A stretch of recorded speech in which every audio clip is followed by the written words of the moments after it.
재보궐선거 후보자의 사진, 성명, 기호 등 홍보에 필요한 사항을 게재하여 알리는 인쇄물인 선거벽보가 선거인의 통행이 많은 곳에 첩부되었는데요. 만약 선거벽보를 훼손하면 2년 이하의 징역 또는 400만 원 이하의 벌금형의 처벌을 받습니다. 재보궐선거에 출마하는 후보자에 대한 정보가 담겨있는 선거 공보가 3월 28일까지 투표 안내문과 함께 매 세대별 각 가정으로 발송됩니다.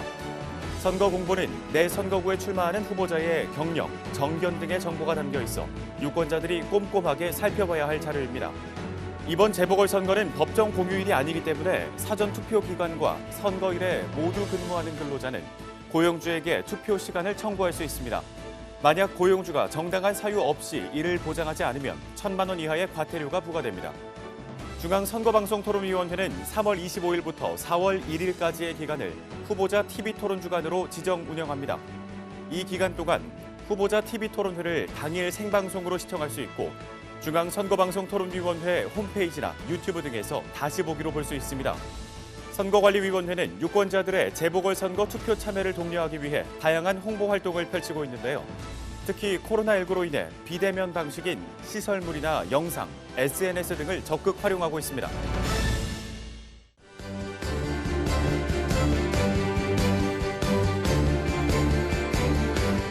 시청자 여러분 안녕하십니까? 한국 선거방송 뉴스입니다. 선거벽보는 선거운동에 사용하기 위해 후보자의 사진, 성명, 기호 등 홍보에 필요한 사항을 게재하여 알리는 인쇄물을 말합니다. 4월 7일 실시하는 재보궐선거와 관련한 선거벽보는 3월 26일까지 선거인의 통행이 많은 곳에 첩부되는데요. 관련 내용 전해드립니다. 4월 7일 재보궐선거를 실시하는 전국 21곳의 선거구에서는 3월 26일까지 선거벽보를 첩부합니다. 선거벽보는 공직선거법에 의하여 정당 후보자가 작성 제출한 것을 선거관리위원회가 첩부하는데요. 선거벽보에는 선거운동에 사용하기 위해 후보자의 사진, 성명, 기호, 정당 추천 후보자의 소속 정당명, 경력, 정견 및 소속 정당의 정강정책, 그 밖에 홍보에 필요한 사항이 게재되어 있습니다. 이 선거벽보는 선거인의 통행이 많은 곳에 위치하여 통행인이 보기 쉬운 건물이나 게시판에 첩부하는데 이 경우 해당 건물 또는 게시판의 소유자 또는 관리자와 미리 협의하여야 합니다. 한편 정당한 이유 없이 선거벽보를 훼손하거나 철거한 사람은 공직선거법 규정에 의해 2년 이하의 징역 또는 400만 원 이하의 벌금형의 처벌을 받게 되니 주의해야 합니다. 재보궐선거에 출마하는 후보자에 대한 정보가 담겨있는 선거 공보는 투표 안내문과 함께 세대별로 각 가정에 발송됩니다. 내 선거구에 출마하는 후보자의 경력, 정견 등의 정보가 담겨 있어 유권자들이 꼼꼼하게 살펴봐야 할 자료인데요. 관련 내용 자세히 알아봅니다. 4월 7일 재보궐선거가 실시되는 지역의 선거관리위원회는 3월 28일까지 후보자 선거 공보를 투표 안내문과 함께 매 세대별로 각 가정에 발송하며 발송 후 1일에서 2일 이내에 받아보실 수 있습니다. 선거 공보는 후보자의 선거운동에 사용되는 인쇄물로 후보자의 사진, 성명, 기호, 소속 정당명, 경력, 정견, 소속 정당의 정강정책 등에 관한 내용이 게재되어 있는데요. 특히 후보자의 책자형 선거 공보 둘째 면에는 재산 상황, 병역 사항, 최근 5년간 소득세, 재산세, 종합부동산세 납부 및 체납 실적, 전과 기록, 직업, 학력, 경력 등 인적 사항이 게재되어 있습니다. 이에 선거관리위원회는 재보궐선거가 실시되는 지역의 유권자들은 후보자 선거 공보를 반드시 확인해 줄 것을 당부했습니다. 후보자에 대한 정보는 중앙선거관리위원회 홈페이지와 정책공약 알림이 사이트에서도 확인할 수 있습니다. 선거관리위원회는 후보자 선거 공보를 선거일인 4월 7일까지 정책공약 알림이 사이트를 통해 대국민에게 공개하는데요. 선거관리위원회가 공개하는 자료는 지방자치단체장 후보자는 5대 공약과 책자형 선거 공보, 선거 공약서이고 지방의회 의원 선거 후보자는 책자형 선거 공보입니다. 그리고 선거 공보와 함께 발송되는 투표 안내문에는 선거인의 성명과 선거인 명부 등재번호, 투표소 위치, 투표할 때 가지고 가야 할 지참물 등이 게재되어 있어 유권자들의 꼼꼼한 확인이 필요합니다. 주민등록지가 읍면동 행정복지센터 주소로 된 거주불명 등록자의 경우 해당 읍면동 행정복지센터를 방문하시면 투표 안내문과 후보자 선거 공보를 받을 수 있는데요. 선거관리위원회가 발송한 투표 안내문과 선거 공보가 들어있는 봉투를 은닉 훼손하거나 무단으로 가지고 갈 경우 공직선거법에 따라 처벌받을 수 있으니 주의해야 합니다. 선거관리위원회는 유권자들이 선거 공보를 꼼꼼히 살펴보고 투표 안내문이나 인터넷을 통해 자신의 투표소 위치를 확인해 빠짐없이 투표에 참여해 줄 것을 당부했습니다. 한국선거방송 뉴스 김서혁입니다. 공직선거법에는 다른 자에게 고용된 사람의 투표 시간을 보장하는 규정이 있습니다. 이번 재보궐선거가 실시되는 지역의 근로자 중에 사전투표기관과 선거일에 모두 근무하는 경우 투표 시간을 청구할 수 있는데요. 자세한 내용 전해드립니다. 오는 4월 7일 전국 21개 선거구에서 실시하는 재보궐선거는 법정 공휴일이 아닙니다. 이에 근로자가 재보궐선거 사전투표 기간인 4월 2일과 3일과 선거일인 4월 7일에 모두 근무하는 경우 고용주에게 투표에 필요한 시간을 청구할 수 있는데요. 공직선거법은 고용주는 근로자가 투표하기 위하여 필요한 시간을 청구하면 이를 보장해 주어야 하고 정당한 사유 없이 이를 보장하지 않으면 1,000만 원 이하의 과태료를 부과한다고 규정하고 있으며 공무원, 학생 또는 다른 사람에게 고용된 사람이 투표하기 위하여 필요한 시간은 보장되어야 하며 이를 휴무 또는 휴업으로 보지 아니한다고 규정하고 있습니다. 한편 고용주는 근로자가 투표하기 위하여 필요한 시간을 청구할 수 있다는 사실을 3월 31일부터 4월 4일까지 인터넷 홈페이지, 사보, 사내 게시판 등을 통해 알려야 합니다. 선거관리위원회는 4월 7일 재보궐선거를 앞두고 각종 매체나 계기 등을 이용하여 근로자의 투표시간 보장 등 안내사항을 적극 홍보할 방침입니다. 중앙선거방송토론위원회는 후보자 TV토론의 중요성에 대한 국민적 공감대 형성 및 시청률 제고를 위해 3월 25일부터 4월 1일까지의 기간을 후보자 TV토론 주간으로 지정 운영합니다. 이 기간 동안 후보자 토론회는 당일 생방송뿐 아니라 다시 보기로도 시청할 수 있습니다. 관련 내용 전해드립니다. 4월 7일 실시하는 재보궐선거 후보자 토론회가 3월 25일부터 4월 1일까지 집중 개최됩니다. 공직선거법은 선거방송토론위원회 주간 후보자 토론회는 선거운동 기간 중 시도지사 및 구시군의 장선거 후보자를 대상으로 1회 이상 실시하도록 규정하고 있습니다. 초청 대상 선정은 국회에 5석 이상 소속 의원을 가진 정당 추천 후보자, 직전 대선, 비례대표 의원 선거에서 3% 이상을 득표한 정당 추천 후보자, 최근 4년 이내에 해당 선거구에서 실시된 대선, 지역구 국선, 지자체장 선거에서 10% 이상 득표한 후보자, 언론기관이 선거기간 개시일 전 30일부터 선거기간 개시일 전일까지의 사이에 실시하여 공표한 여론조사 결과 평균 지지율 5% 이상인 후보자입니다. 다만 초청 대상에 포함되지 아니하는 후보자를 대상으로 따로 대담 토론회를 개최할 수 있습니다. 후보자 토론회 주제는 유권자 주제질문 공모와 정당, 사회단체, 학회 등을 통해 수집한 의제를 심층 검토하여 선정했습니다. 코로나19로 인해 토론회 등 비대면 방식이 선거운동의 중요한 수단이 되었기 때문에 유권자들이 후보자의 공약을 바로 알고 올바른 선택을 할 수 있도록 모든 토론회는 사전투표 기간 전에 개최합니다. 중앙선거방송토론위원회가 개최하는 후보자 토론회는 중앙선거방송토론위원회 및 중앙선거관리위원회 유튜브와 네이버 TV, 카카오 TV를 통해서도 실시간 생중계됩니다. 한편 중앙선거방송토론위원회는 재보궐선거 후보자 토론회 다시 보기 서비스도 실시하는데 모바일을 포함한 중앙선거방송토론위원회 홈페이지와 유튜브, 네이버 TV에서 서비스가 운영됩니다. 재보궐선거 후보자 토론회 다시 보기에서는 장애인과 고령자 등의 편의를 위한 자막이 제공되며 선거운동 기간 종료 후에도 중앙선거방송토론위원회 홈페이지와 유튜브 등에서도 다시 볼 수 있습니다. 특히 서울특별시장 보궐선거와 부산광역시장 보궐선거 후보자 토론회는 한국선거방송을 통해서 재방송될 예정입니다. 4월 7일 실시하는 재보궐선거일이 다가오면서 선거관리위원회는 유권자들의 투표 참여를 독려하는 다양한 홍보 활동을 활발하게 펼치고 있습니다. 어떤 활동을 하고 있는지 자세히 소개합니다. 서울특별시 선거관리위원회는 4월 7일 실시하는 서울특별시장 보궐선거에서 유권자들의 투표 참여를 독려하기 위해 다양한 홍보 활동을 펼치고 있습니다. 코로나19 상황 하에 홍보는 비대면 방식인 시설물이나 각종 영상, SNS 등을 활용하는 방법으로 추진하고 있는데요. 지난 22일 서울의 랜드마크인 청계천의 모전교에서 광통교 구간에 투표를 독려하는 선거 홍보 조형물을 설치했습니다. 또 한강 노들섬에서 선거일을 알리고 투표를 독려하는 드론쇼를 펼쳤는데 300대의 드론을 활용해 10여 분간 진행했습니다. 뿐만 아니라 서울특별시 선거관리위원회는 AR 선거체험관 운영, 비보잉 영상, 로고송, 이모티콘을 활용한 SNS 홍보 등 유권자들의 관심을 끌 수 있는 다양한 홍보 사업을 계획 중이라고 전했습니다. 부산광역시 선거관리위원회도 부산광역시장 보궐선거를 알리기 위한 다양한 홍보 활동을 하고 있는데요. 부산우정청과 협업하여 우체국 택배 차량, 전기 차량 및 택배 포장 물품을 이용해 선거 정보를 제공하고 있으며 부산 지역 기업들과 협업하여 카페 음료 용기 홀더, 대형마트 카트, 지하철역 스크린도어, 지하철 개찰구 멘트 등을 활용한 홍보도 병행하고 있습니다. 또 부산의 관광 명소인 광안대교, 삼락 생태공원 유채꽃밭, 해운대 해변열차 등을 활용한 홍보 활동도 계속하고 있습니다.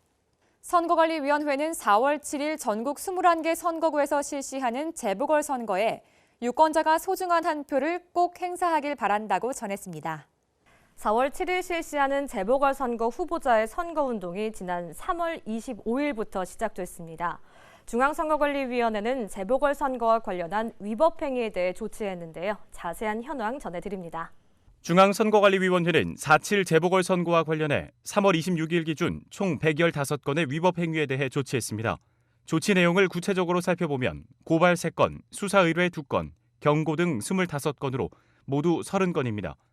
인터넷 선거보도 조치 현황은 경고문 게재 1건, 경고 2건, 주의 1건, 공정보도 협조 요청 57건 등 모두 61건이고 선거 여론조사 결과 심의, 조치 내용은 경고 8건, 준수 촉구 16건 등 모두 24건입니다.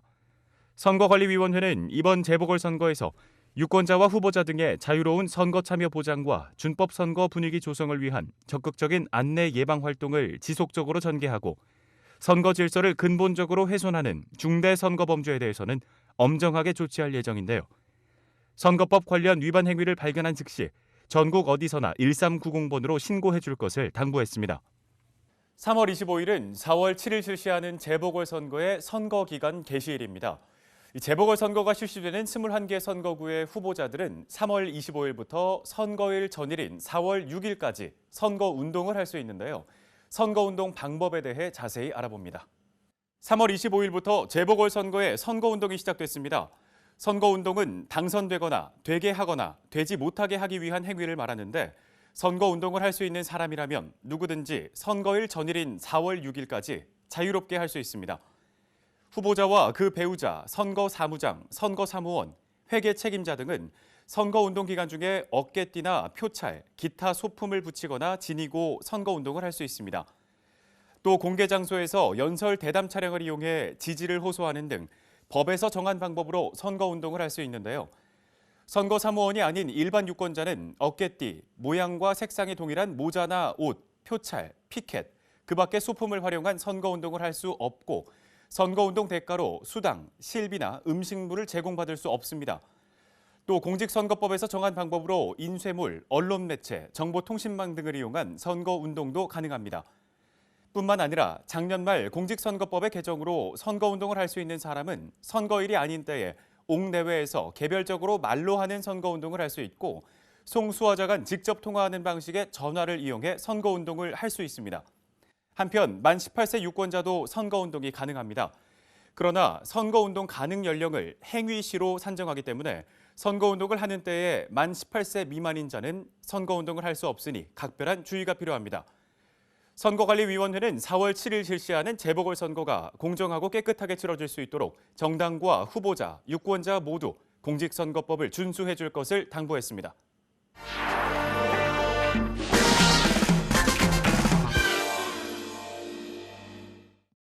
선거와 관련한 상식들을 자세히 설명해주는 선거의 디테일 시간입니다. 오늘은 기표 용구의 변화에 대해서 알아보겠습니다.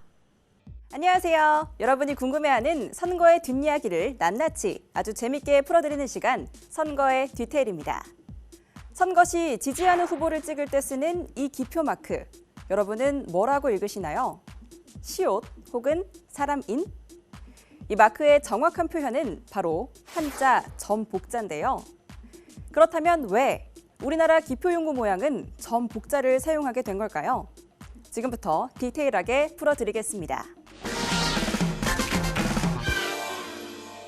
1948년 5월 10일 우리나라 최초의 보통선거가 시작된 이후 1980년도까지는 사실 별도의 기표용구가 없었습니다. 단순히 동그라미 모양만 표시하면 됐기 때문이죠. 덕분에 다양한 도구들이 총동원됐는데요. 대나무나 붓대, 나무까지는 기본이었고 한국전쟁을 전후해서는 주변에서 흔히 발견할 수 있는 탄피에 인주를 묻혀 사용하기도 했죠. 1960년대 초 강원도 인제에서는 호박꼭지를 사용했다는 재미난 기록도 남아 있습니다. 그렇다면 본격적으로 전국에서 통일된 기표용구를 사용한 건 언제부터였을까요? 1985년 제12대 국회의원 선거부터였습니다. 별다른 도구를 챙길 필요 없이 전국적으로 표준화된 플라스틱 기표용구에 인주를 묻혀 찍기만 하면 됐었죠. 그런데 예상치 못한 문제가 발생했습니다. 인주가 덜 마른 상태에서 투표용지를 접었더니 반대쪽에도 똑같은 동그라미가 찍혀버린 경우가 생긴 거죠. 결국 누구에게 투표한 건지 몰라 유무효 구분에 어려움이 있었고요. 이를 해결하기 위해 1992년 제14대 대선 때부터는 원 안에 사람 인자를 새긴 기표용구로 투표의 유무효를 구분했는데요. 안타깝게도 이 기표 모양은 의도와는 달리 오해를 불러오기도 했었죠. 이유인즉 시옷 모양을 한 사람 인자가 당시 대선 후보자 중 특정 후보를 연상시킨다는 거였죠. 심지어 기표 모양을 구경하다 무의식 중에 그 후보자에게 투표했다 하는 웃지 못할 주장까지 나올 정도였으니까요. 결국 선관위는 불필요한 오해를 없애기 위해 해당 기표용구의 기표 부분의 모양 교체를 결정. 1994년 통합선거법을 제정하며 동그라미 안에 점 복자를 넣은 현재의 기표용구를 사용하기 시작했습니다. 나아가 잉크가 기표용구 안에 내장돼 별도의 인주도 필요 없고 투표 직후 바로 건조돼 안심하고 접을 수 있는 최첨단 기표용구까지 도입해 유무효를 쉽게 구분할 수 있어 유권자의 의사가 개표에 잘 반영되도록 했죠. 이렇듯 기표용구의 변화 과정에는 유권자의 의사를 반영하고 유권자의 편의성을 최대한 높이려는 의지와 노력이 숨어 있었습니다. 지금까지 선거의 뒤태리였습니다. 3월 26일부터 재보궐선거를 실시하는 지역에서 후보자 선거 벽보가 첩부됩니다. 선거 벽보는 다수의 통행인이 보기 쉬운 건물 또는 게시판 등에 첩부해야 하는데요. 정당한 이유 없이 선거 벽보를 훼손, 철거한 사람은 공직선거법에 의하여 2년 이하의 징역 또는 400만 원 이하의 벌금형의 처벌을 받게 됩니다. 4월 7일 실시하는 재보궐선거의 사전투표일은 4월 2일부터 3일까지입니다. 재보궐선거가 실시되는 지역의 선거인은 재보궐선거를 실시하는 지역의 읍면동마다 설치된 사전투표소에서 오전 6시부터 오후 6시까지 사전투표를 할 수 있습니다. 한편 4월 7일 재보궐선거일에는 오전 6시부터 저녁 8시까지 지정된 투표소에서 투표할 수 있습니다. 선거에 참여하시는 선거인들은 신분증을 지참하시고 마스크 착용 및 거리 두기 등 방역 수칙을 준수해 주시기를 당부드립니다. 중앙선거관리위원회가 4월 7일 재보궐선거를 실시하는 지역에 온라인 투표 서비스를 제한합니다. 보궐선거가 실시되는 서울과 부산은 4월 12일까지 온라인 투표 서비스의 신청과 선거일 지정이 불가하며 그 외 재보궐선거 실시 지역은 시도 선거관리위원회가 인근 선거관리위원회와 협의하여 재보궐선거를 실시하지 않는 다른 구시군 선거관리위원회로 사무를 조정하여 온라인 투표 서비스를 운영합니다.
오늘 한국선거방송 뉴스는 여기까지입니다. 시청해주신 여러분 고맙습니다.